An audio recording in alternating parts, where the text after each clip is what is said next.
All right, ladies and gentlemen, it is Monday, October 7th. This is Listen for Commands. I have a new camera, although I do need to work on the lighting. I do have a new microphone. So we are ready to rock and roll. I don't know why it took me so long to get some stuff set up, but here we are. Uh Again, I'm Sebastian, that's Brendan, and we are here with Listen for Commands. How's your weekend, Brendan? It was pretty all right, pretty uneventful. How about you? Did you stay up for the game last night? Oh yeah, no, I did. That was like the two most hated teams in America. Oh boy. You did hear someone said they're the two most, yeah. That's what they were talking about, how the fan bases travel well and stuff like that. I'm like, I think just everyone hates them. But yeah. Um and what was the meme was that Dak uh threw picks, the first quarterback ever to throw picks in 2 different days in the same game. Oh, that's funny. I didn't see that, but now that I think about it, that's true. Yeah, no, that is funny. All right, anyway, now on to not a real sport. We're gonna talk about powerlifting a little. Um our top story, Bobb not going to Sheffield. Bobb is just hit a thousand kilo total at about 107. Uh, so I uh I have a hypothesis. Now I think I have a better idea of why Bob isn't doing Sheffield. I think I have a bit better of a grasp on the entire situation. Um, Now, as opposed to just some sort of psyop. So, here is basically my theory. My theory is he's moving to 120, so he's gonna gotta bulk up there. He's gonna gain some weight to get up there. Theoretically, that'll make him stronger. So he can probably go head to head with Rondell, be the strongest powerlifter in the world, by like formula, whatever. So if he goes to Sheffield as a 105, he's got a chance of making some money. But if he goes as a 120, he really doesn't have a chance. So that's where the travel piece kind of makes sense. His travel isn't paid for.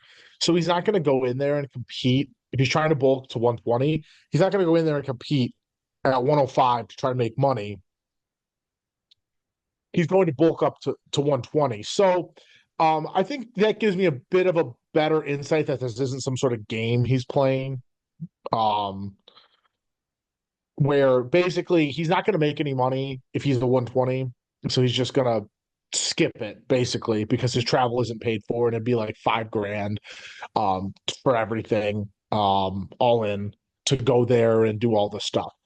So yeah, I mean that's kind of makes more sense. It's more of a plausible um strategy. I don't know. What do you think? Uh yeah, no, it is all about the money at the end of the day. Like no shade or anything because what Bob did was super impressive. Like I'm not gonna take that away from him at all, but Right, because he does sort of have, it kind of reminds me of poker, where like you have to invest, like you have to make a buy-in as a poker player, and then if you win, you make money basically. So I mean, it is kind of a way of gambling. I think we're definitely at a better place when you can put money up and potentially make more. I think we're definitely in a better place with that. Um than we, have been in the past, as opposed to just paying and not getting any money. So we're definitely in a better place. Obviously not in the place where we want to be, where athletes don't have to pay for their own travel. That's obviously something we don't want to see happen. But yeah, I think that's a more plausible theory. Could he still be messing with everyone? Absolutely. Could he still be making it a game, playing mind games? Absolutely. There's no question that could be the case as well. But yeah. Anyway, speaking of money, we have Tamara Walcott. For those who don't know, Tamara Walcott is one of the strongest women on the planet. I was trying to figure out if she bested Alexis Jones. She might have Alexis on the bench, but I think Alexis has the other two. And you got Sanita as well, as far as the heavyweights go. But she recently did a commercial with Supreme, and so apparently Supreme is getting into the powerlifting game. They're or not powerlifting, but it looks like lifting. It looks like they have a custom branded rack coming out. Um, and so there's no surprise. I mean, lifting is extremely popular for those of you who don't know. I've taken advantage of it as a business person. Like lifting is extremely popular. People want to lift things. Um, like I I'm all for it. Um, I think it's a good market to be in for anyone.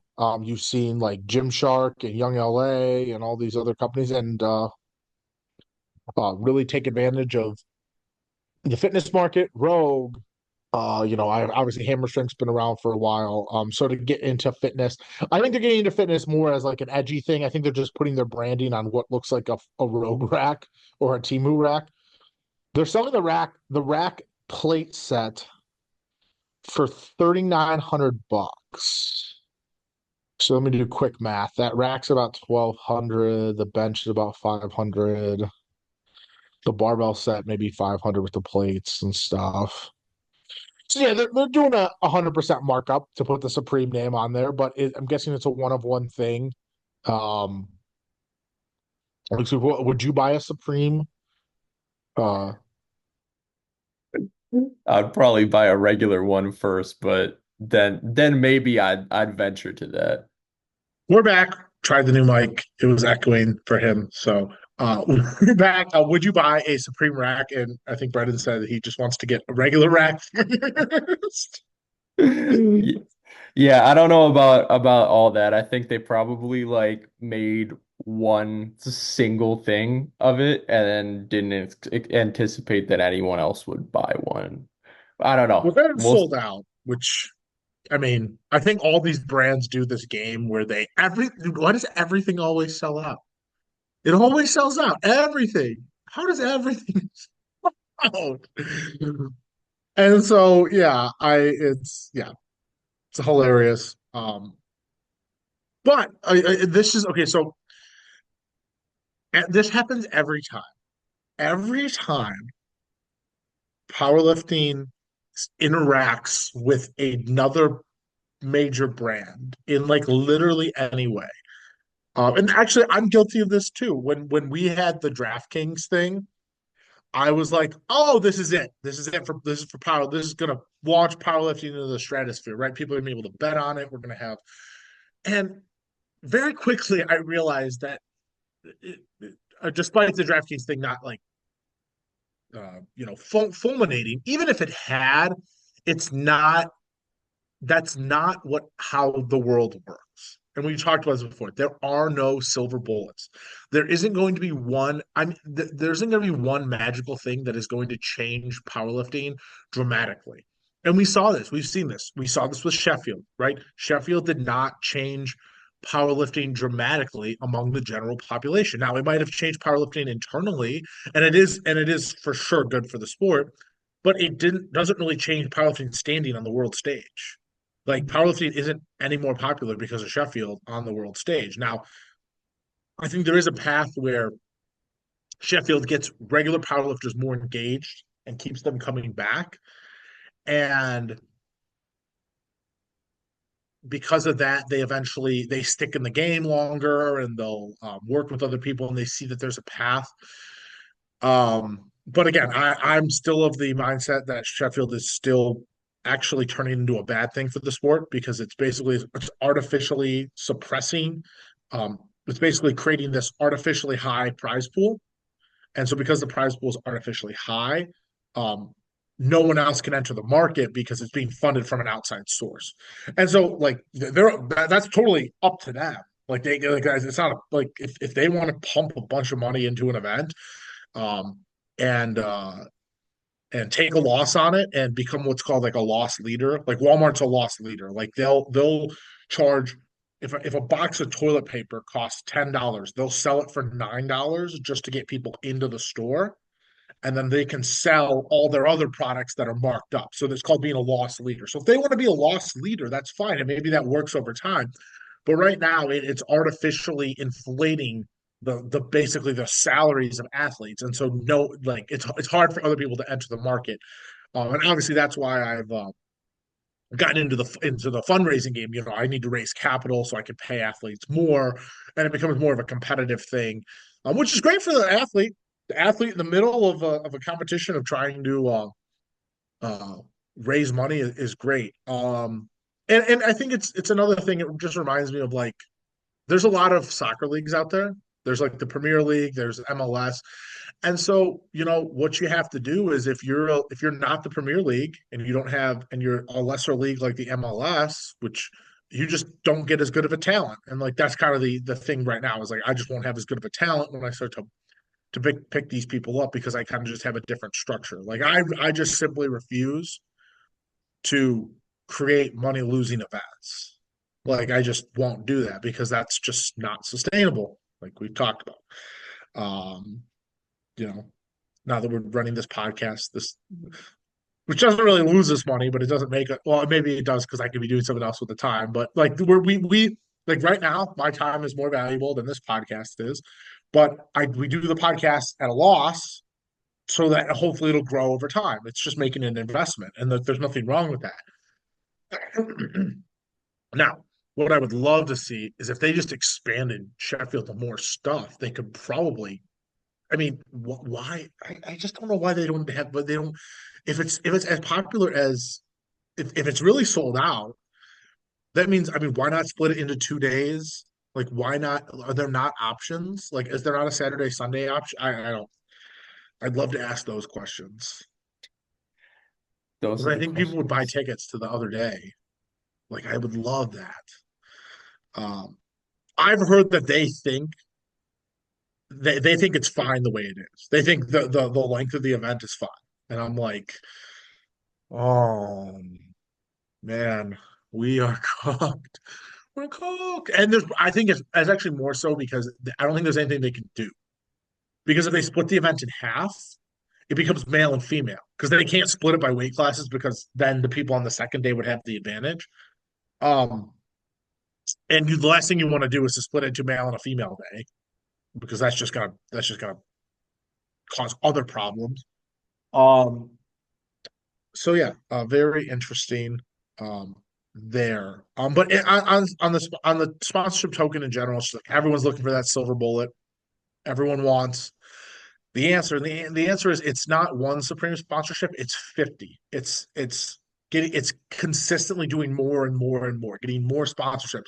I remember someone, so I'm in a group chat and they were talking about how Russ got sponsored by Prize Picks. And it's like, okay, like one of my friends at the gym has a Prize Picks code. He's sponsored by Prize Picks. Like that's normal stuff. That's like what's supposed to happen.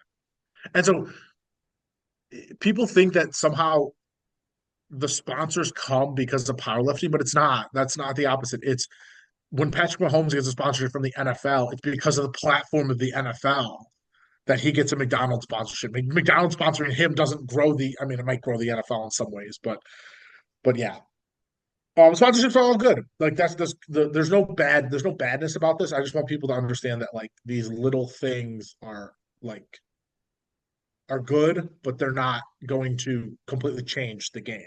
But I do see a world where when powerlifting does finally get to the stage that it needs to be at, that a lot of these athletes have such good personalities, they are going to be very useful for companies to marketing, and they're going to be able to make money off those sponsorships.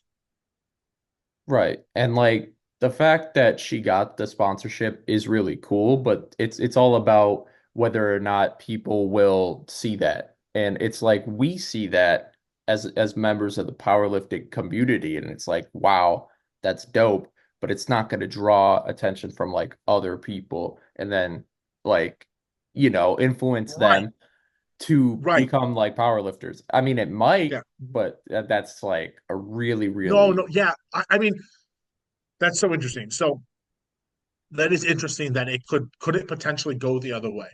Could someone see that ad? And that ad got a lot of exposure. So I guarantee it got at least one person to start lifting. Right. One person saw that ad and saw that woman and like was like strong and sexy. I'm gonna start lifting. Like that's the thing is like for every 1,000 people you show an ad to, let's say one of them is influenced, right? That's pretty good. I think that's a pretty fair thing. If you show 1,000 people an ad, it's likely one person's going to click on it, right? And then that one person may start to get into lifting. And so if you show that to 10,000 people, it means you're going to get 10 people into lifting. And so that's all data. That's marketing data. Like I do that. I do a lot of that for a living with my gyms is like trying to determine what the lifetime value of a customer is, determine how much you can spend on ads, determine your return on ad spend. Like there's a lot of things I can cook up. Obviously, having a great product helps with all that, which is that's powerlifting's chief problem. Powerlifting's chief problem right now is we don't have a good product, right? And oh, I did want to talk about Banana Ball. So speaking of good product, oh, hard segue. Um, so for those of you who don't know, there's something called Banana Ball, and so the a guy named Jesse bought a minor league baseball team maybe a decade ago, and they basically decided that baseball was boring, right? Which I think if you baseball's I'm like a lifelong baseball fan, so like I find baseball fine, but most people find baseball super boring. So what he did was he completely changed the rule book. Okay, completely changed the entire rule book, and I'm actually going to read the rules for those of you who know. So he Hannibal. completely changed the rule book to make it more fun. Here are the rules of Bannable. I love this so much. Okay, so rule number one is win the inning, get the point. So every inning is worth 1 point. So the team that gets the most runs in the inning wins that. So this is a great point. So this is a great one. So in baseball, you have to play 9 innings to determine a winner, right? They decided that that's not really compelling, right? Kind of how like powerlifting is, right? When you get to the end,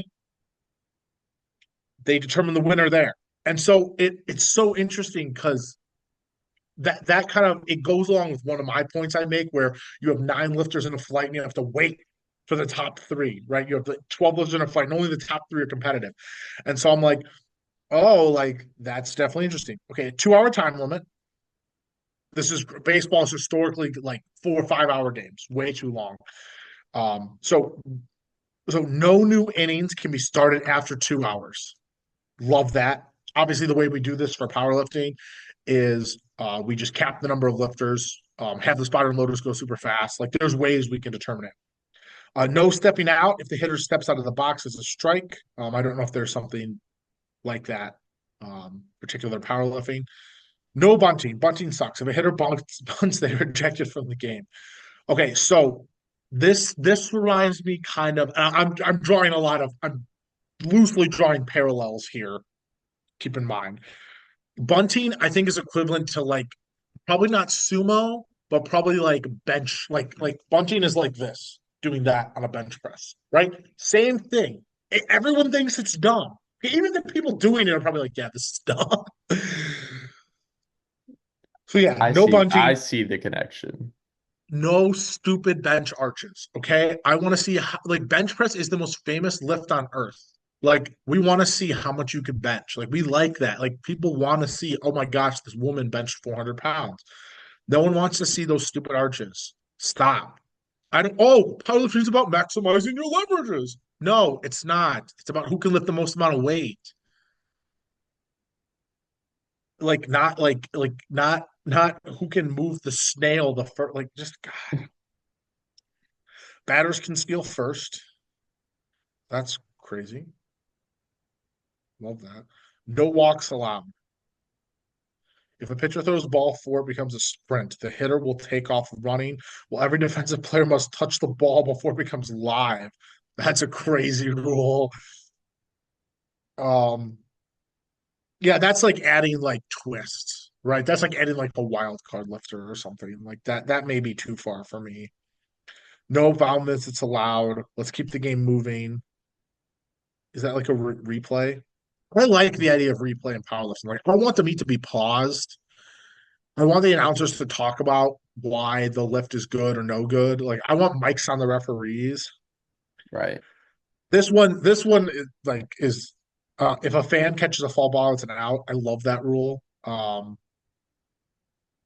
That's just fan engagement stuff. That's fan engagement at the highest fucking level.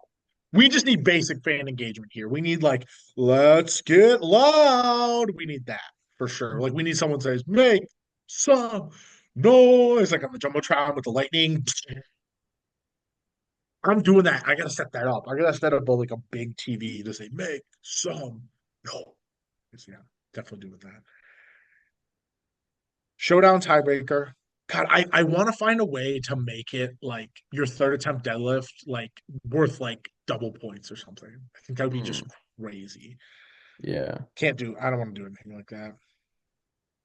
Challenge rule. Yeah, you have to be able to challenge.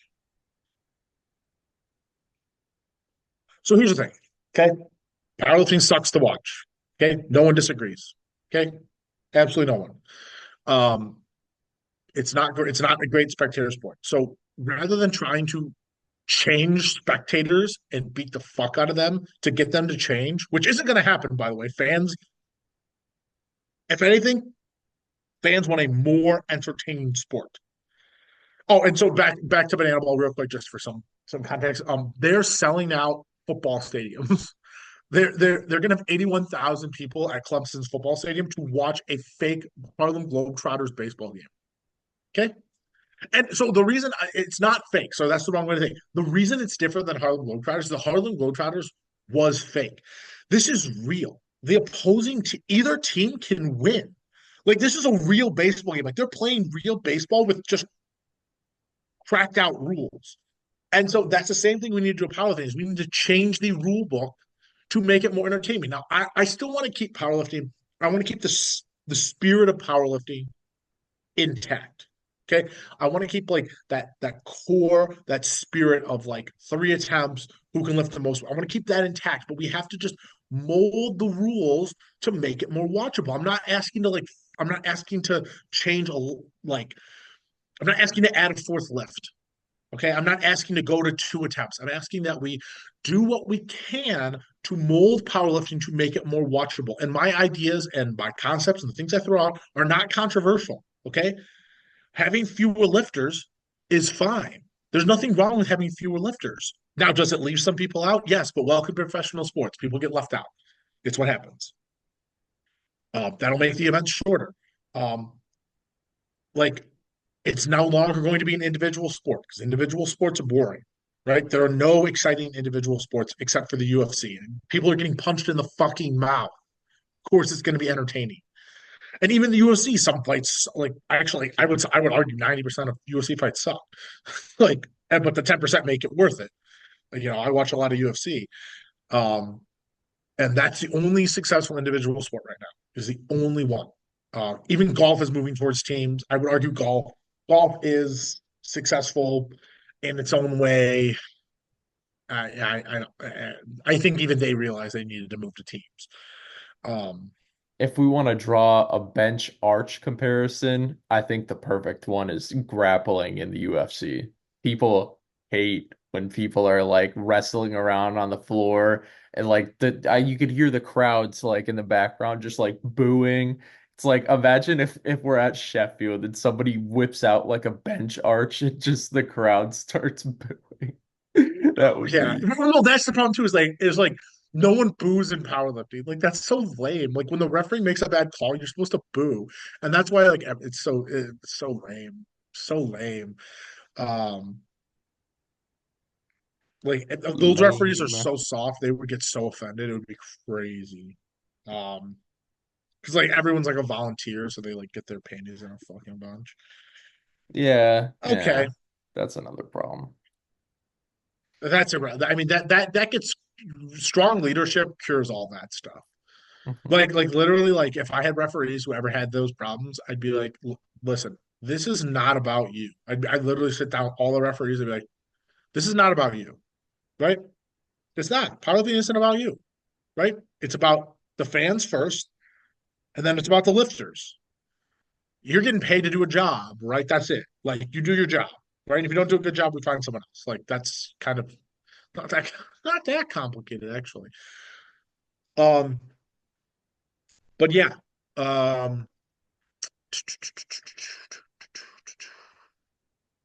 me see what else I want to talk about. But yeah, we need to find the way to make the sport more exciting. Um, my wish has been my wish has been granted. I asked for content on the Powerlifting America page, and I got it. It's Masters Worlds. So listen, I scrolled back and I looked at like the content that had been coming out, over the past like 6 months. And whenever there's a meet, the content is excellent. We're getting content every single day. We're getting great. And then when there's not a meet, it's like the sport of powerlifting just evaporated, right? And so I get it that like powerlifting America wants to be like the MLB, the NFL of powerlifting, right? I get that. Again, they're not financially structured to do that. They they are not legally structured to do that. They just can't. It's a member-based organization. The members pay for memberships, the memberships pay the bills. Okay. Powerlifting America is making little to no money off their off the idea of professional powerlifting. Right? I mean, they are taking advantage of the USAPL's lack of that and able to capture some people because of that. But it would be much, given how things are economically structured, it would be much more beneficial if there was a larger campaign to get more local level lifters over. Because the local level lifters technically worth the same amount of money as a world level lifter. If not, they make more money because they don't have offset expenses on other sides. So you need both. That's the point. You need the pros, you need the amateurs, but there needs to be a concerted effort to capture more local level lifters. And how you do that is you don't actually campaign to the local level lifters. What you do is you campaign to meet directors. So if I were in charge of Powerlifting America, and I've suggested this, so I'll just talk about it. I said, if you're Powerlifting America, you should literally just hire someone to be in charge of recruiting meet directors because that's where all the money is. For example, I ran something like 12 meets. I'm actually coming up my 1 year meet directing anniversary with Powerlifting America. It's actually already passed, but it's my 1 year anniversary coming up or passing, whatever it actually was. But it's October, someday in October. So my anniversary passed. I've processed something like 400 lifters through my meets. Okay. That's $4,000 in drug testing fees, $10 per lifter. That's $4,000 in drug testing fees and $75 per person. So that's 75 times 400 is $30,000 plus $4,000 in drug testing fees. And so that's $34,000. So and like that was a weak year for us. Like in a good year, like this year coming up, we'll probably process 1,000 lifters. And so it's like that is like that's what you want. You want if you had one of those in all 50 states, you would have $1.7 million. You'd be able to do whatever you wanted to do. Like there's no way Russ or he generated $34,000 for Pops America. There's simply no way. And so they should literally be completely invested in doing whatever they can to recruit meet directors. Like it's absolutely an ass. I mean, listen, there aren't business people running. There's one business person in charge of Powerlifting America, like in the power of Powerlifting America that's successful. And I'm sure that person doesn't get hurt, but um like I get that they don't understand that, but like that's what you need to be working on. And Yeah, so I that's gonna help. mean, Listen, that would only hurt me. If there were other meat directors in the surrounding Midwest, it would only hurt me. So I'm giving advice that would literally shoot myself in the foot.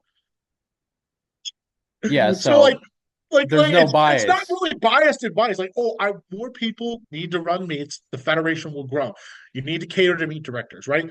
You need to like this is what I would do. I'm a nefarious son of a bitch. You know what I would do? I would go to usapl.com, I go to the calendar, I'd contact every single one of those meet directors and I'd go, hey, I wouldn't say anything negative about the USAPL. I'd contact them and be like, hey, this is John from Powerlifting America. I just want to introduce myself. I am the meet director coordinator.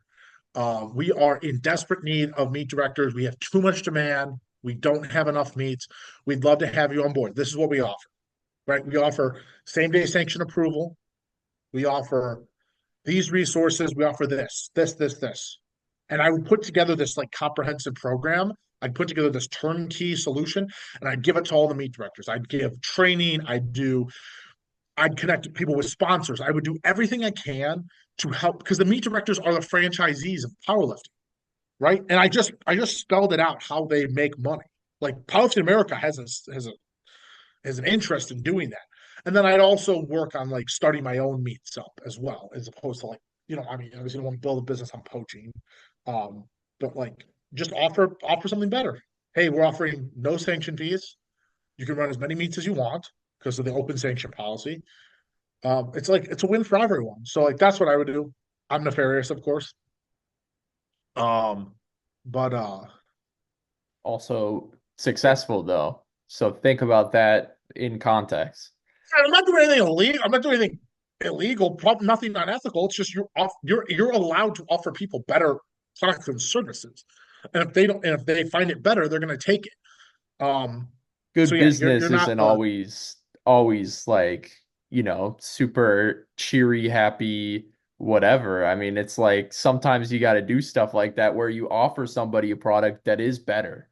I mean, you don't have a good enough product to sustain your members. It's like that's not your competitor's problem. right. Yeah. I mean, but anyway, that's what I would do. I would just I'd be offering. I'd be trying to how can we make it better?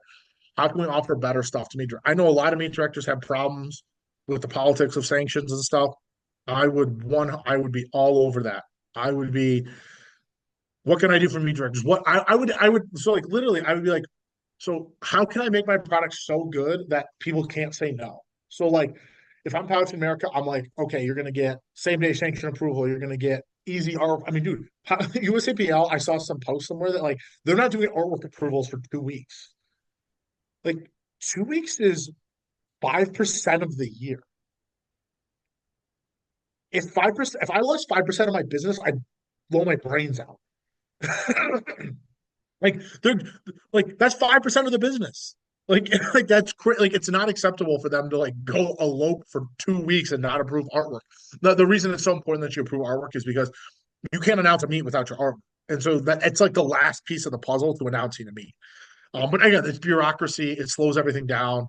It's kind of why Powerlifting America was able to kind of capture a lot of people like me who were disenfranchised by the USAPL. Um, and so as soon as I was disenfranchised, I just right down the street took all the people with me. Um, and the rest is history, baby. That's something Winning. I never understood about like powerlifting is that they do, you're right, they just like go into like a little hole and die. And it's like they hide from the Oh no, fact, that's such a good point. I'm like fight back. So I've heard that Larry Bailey is like retiring, so that may be the reason they're like not really like putting a lot into it. I could see maybe that's it. But yeah, that's so weird. You're the dominant federation. You've got 30,000 members. You're 10 times the size of Powerlifting America, and you just decided, hmm, cool. and it's like in a capacity that isn't sustainable today. Like maybe like back in the day when there wasn't social media, but it's like you just disappear everything. Like you can't do that as a successful business. Yeah, It's no, that's such a good point. And like that doesn't it needs to be like studied and talked about. The fact that they just decided that they don't want to compete. It's like, showing up to a football game and then just being like, we're fine. yeah. It's like you're up by 40, right? It's 40, I'm sorry, you're up by 70. It's 70 to 7. You're up 10 times and you just walk off the field. And then the other team just keeps scoring. And even better, like here's something to think about when it comes to like people outside of the sport. It's like you see all the time there's like a Thursday night, Monday night, Sunday night, like a prime time matchup in the NFL, like people have to sell it. At one point, there was like this horrible ass game where like the Patriots were playing and it was a terrible matchup. They used Bill Belichick as like the highlight player for the game because their team was so terrible. It's like they Oh, because they don't tried, have any players. no Yeah, you matter make a how story. No, bad you it make a story. is, no matter Yes. how bad it is, the NFL tries to sell the game. So it's like in powerlifting, even if nothing's going on, you still try to sell the sport. Like find some news that's going on. I feel like it's so clear what the problems are. And maybe because I'm an outsider, I've like I know exactly what the problems are. But like the problems are clear. There's two clear problems. One, there's no bona fide professional path in the USAPL. And I know from personal experience that they play politics with the sanctions. So what happens is I'm basically running my own business and they're getting in the way of me expanding my business. I would have been running, God, I don't know. I probably would have been running 20 USAPL meets in Illinois. Probably 20 had they gone away. I would have been running these fucking every fucking month, multiple times. I would have been running meets in the city. I've been doing all kinds of stuff. And they just, yeah, you gotta let BMW have a chance. Now they don't even run meets there. That's crazy. God, I'm just drinking their tears. It's the most likely way to lose one of your best members is to shut them out when they're trying to work their hardest, hit their peak. So to be fair, I mean, they didn't, they, I sent a couple emails. Hey, why did my sanction not get approved? I need an explanation. There's no reason why this should have been not approved, blah, blah, blah. She goes, I spoke to Larry. Larry wouldn't have allowed this anyway. Um, and then I just go off and go get meets with Powerlifting America. I was still planning on potentially doing some more USAPL stuff. But they said you can't run USAPL meets if you're doing Powerlifting America. So I was like, peace. I was actually 100%. I was going to try and do both, and they just didn't want to, and now they've got nothing. I mean, they're cooked. They're absolutely cooked. I look at the registration numbers and stuff, financial numbers. That's it. Yeah. All right. Now for our last segment, r slash powerlifting. Can you still see me? Yeah. Yeah, no, you're good. I just switched it to another browser. R slash powerlifting. This is a segment where we read r slash powerlifting. Surprisingly. Oh, that's I've actually never read this one. Weekly dumb slash noob question thread. Do you have a question and are a novice and basically clueless by default, completely incapable of using Google? Just feeling plain stupid today and need shit explained to you like you're five? Then this is the thread for you. Don't take up valuable space on the front page and annoy the mods. Ask it here. And one of our resident quote experts will try and answer it. As long as there's a power lift. That's good. That should be the intro. The intro should be me reading that. Like they're crazy over there. All right, here we go. How do I start off as a new coach? Hey, y'all, I'm a novice powerlifter making it to the provincial level. 300-pound bench, 405 squat, 500 dead ish. And I'm feeling like I'm at the point where I can coach newbies and beginners to a good place. How does one get started on this? How much do I charge, if at all? How long do I experiment? How do I get clients? Just would like some guidance from anyone in coaching in your spare time. Dude, get your numbers up, bro. Focus on that. 300-pound bench, 400-pound squat, 500-pound dead. I mean, that's impressive in a high school weight room, but like I don't think you should be coaching people. Comment is Hey, I hey, hate social media. Hey, you don't know his weight. You don't know his weight. What weight could he be at? Uh, no comment. He could be at my Where's his weight. IG? Timmy Fabulous. Oh, shoot. I don't know if I should have just outed little bro. Oh, it's on Reddit. These aren't Yeah. people's real names anyway. Yeah. He's fine. He's fine. Timmy Fab. I could run a quick background check, see if I could find something on Background Instagram. check. All right, for context, this guy named Dave, sorry, I'm going on to the next post. Dave Rick squats 295 kilograms at 65 years old. Okay, that guy should be coaching people. Oh, but he's a USVI? Does that mean someone's better than him?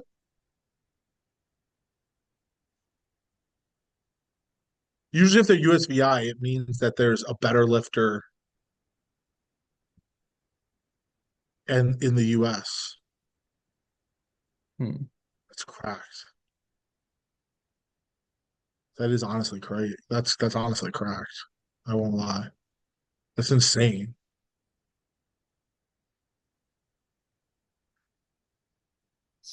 Yeah, no, I only found this one Stiff knee guy. sleeve, breaking in, and technique. Hey, got stiff competition Cerberus not IPF approved. Skipping. Oh, I saw this one. This was a good one. How to get better at doing commentary. Okay, this is a great one. He's been trying to do my part in helping the local Fed by volunteering in meets. I've always been curious and wanting to try commentating powerlifting. So I tried to apply and I got in. How do you guys make seeing the same three lifts dozen of times sound exciting? Okay, this is great. So first, I applaud this person for asking, like, hey, how do I get better at this? The problem is he's asking in the wrong place. Okay. The people in powerlifting don't know how to do color commentary because they don't watch real sports. Okay. This is how you do commentary. Okay. There's two positions in commentary, right? There's the play-by-play who calls the action, and there's a color commentator, right? And then sometimes there's a sideline reporter that they kick down to who's like in the realm. But anyway, okay. So the play-by-play guy calls the action. He tells you what's happening, right? And that guy is usually a seasoned broadcaster. He usually went to broadcasting school. He talks for a living. He's pro. The color commentator is usually a very experienced person in the sport, right? They used to they have a lot of experience. They can talk really well. They've had some training, not as much as the play-by-play guy. Okay, play-by-play guy calls the action. He tells you what's happening, and the color commentator gives what's called color. He just tells you about like. Hey, and so here, I'll give you an example. I'm the play-by-play guy. Russell Orr, he's stepping up to the platform. He's got 650 pounds on the bar. Let's see this attempt. Here we go. That's a good lift. What did you see there, John? It looked like he was a little wobbly there. And then the other guy goes, Oh, well, you're Jim. absolutely right. Oh, Looked Jim, like that he was three wobbled. white lights. That was three white It lights looked for like he sure. wobbled just a little, still enough for a good lift. And it looked like everything looked great there. And then they kind of have a dialogue in between, right? They kind of have a conversation in between. They talk about what was going on in between. Okay, this is how powerlifting goes. Okay. One person, we will have to play a clip. I'll have to find a clip because literally both of them play the play-by-play guy. They go like they take turns doing play-by-play, and it just ruins the thing. And like and because no one knows, like if you're not really like a huge sports fan and you watch this, it seems weird and fucked up the whole thing, but you don't quite know why. And I'm like, why are they both talking? Why are they both like, especially if you've watched sports for a long time, like why are both of them telling me what's going on? That's not how it's supposed to work. And Brendan went to sports media school, so he knows this. Like, it's just crazy. And then the other issue with like powerlifting commentary is like there's no excitement. Everyone's just a whisper fest. Like whispering, like they do the dramatic whisper. Oh my gosh, he's coming into the platform.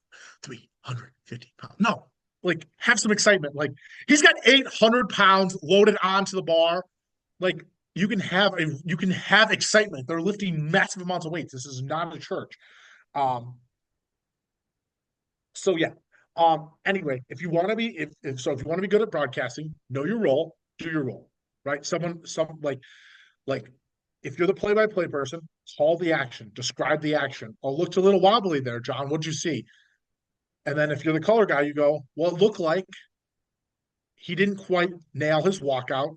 So I've walked out 100 squats in my time, and every time I would do this, right? They give kind of like when I thought about my walkout, what I did was I envisioned this. I tried to stay stable. I knew my spotters and loaders were going to be there for me. You kind of give context of, hey, I have experience doing this. This is what sometimes if my walkout's a little rough, I'll ask for a re-rack. Like there's like different things you can do. Um, I've also kind of hypothesized that it might be a good idea to have actually a referee in the booth instead of a like someone who's lifted and been a referee because I think that gives because like there's a lot of rules in powerlifting that may need some context and some conceptualizing. And so I don't think that's maybe the worst thing ever. Um, but a good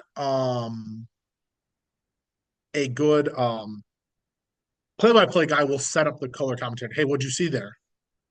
Looked like the squat was a little wobbly. What did you think? Right, because they're the color person's the expert. Um, so yeah, I think that money solves all problems. Right? I know people hate to hear this, but money will solve all of powerlifting problems. Right? We can generate revenue, we can hire professional broadcasters, and we can train other like we can train talented people to be like people who have personalities, we can train them to be good. It's just money solves all these problems, and there's not enough money to hire professional broadcasters, so that's kind of the main issue. So you get people who are volunteers, who have personalities, who like to talk but aren't necessarily very good. And so we have yet to find anyone that's really good. I think the two white lights guys were fairly good because they're both like huge sports fans, but Mm. um, they kind of disappeared with the federation politics and stuff. So that's unfortunate. But love to get them to do more broadcasts and stuff. And I've reached out to a couple of pro broadcasters, and actually we should talk to some of your people. Too bad I saw that one Alethio guy, the Who Does the Kings podcast. Oh yeah, no, he's for real. He does like He's legit. Yo, he is. I saw his stuff. I'm like, if you can call hockey, you can call anything. mm, yeah, no, yeah, hockey's really fast paced, but he definitely did some of the announcing work that I heard about for some like minor league hockey, maybe. I'm not Yeah, sure. well, I mean, that's you have to work your way up. But he was doing stuff for the Chicago Fire, and I like sidelines. He's got personality too. That was good. Yeah, All guys right, like that. let's see. Better at commentary. How to get better at being a referee. That's on the federation, dude. Like the federation needs to have more comprehensive referee training. There's technique to refereeing. For those of you who don't know, like there's certain like the NFL has really developed referee training, and so there's like techniques you can use to referee better. Um,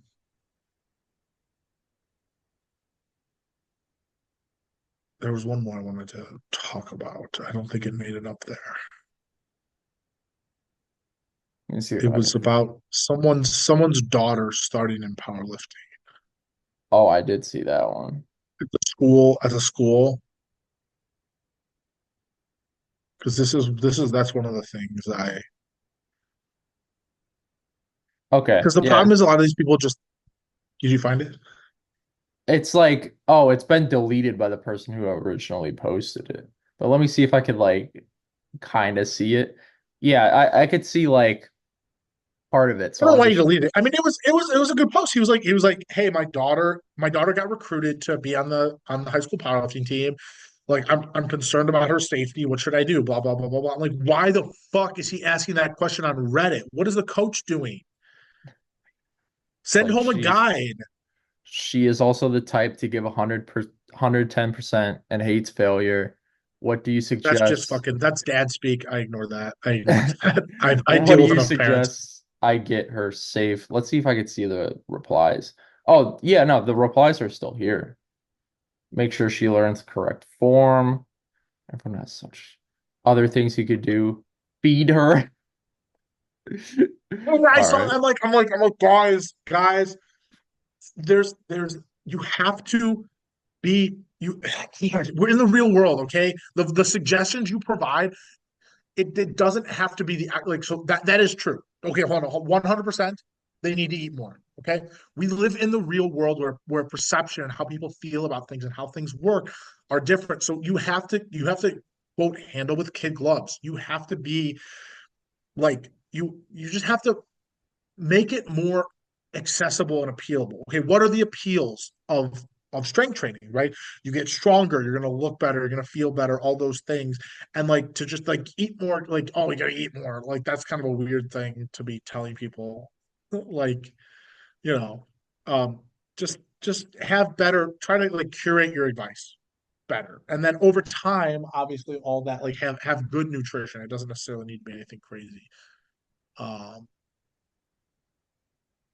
but Yeah, I yeah, could see. that was interesting. And listen, this is something I'm super passionate about. I am like youth lifting is super important for the future of the sport. Like, and I think it's also an opportunity. That's an opportunity of where growth can happen. We can go to different gyms and we can say, hey, we want to install this youth lifting program. And then after 12 weeks, all the kids do a meet. And like all the parents come and they see the kids lift, they go, woo! Like, I think that'd be really cool, right? That'd be fun. And so I think that's an opportunity that we may be missing out on, right? If we're not taking advantage of. So yeah, something I would love to see, youth lifting program, um, high school, youth, all the levels lifting. But yeah, I think that's it. And on that note, I have to go work my job. Ah, the perfect outro every It's Monday. time. It's Monday. It's no, it's good. We record on Monday. Monday's the do list day. The rest of the week's pretty chill, but Monday I gotta beat that ass. Oh yeah. All right. Anyway, this was a great episode for Listen for Commands. I'm Sebastian, Brendan, take it off as usual. and we will see you Thursday. Peace.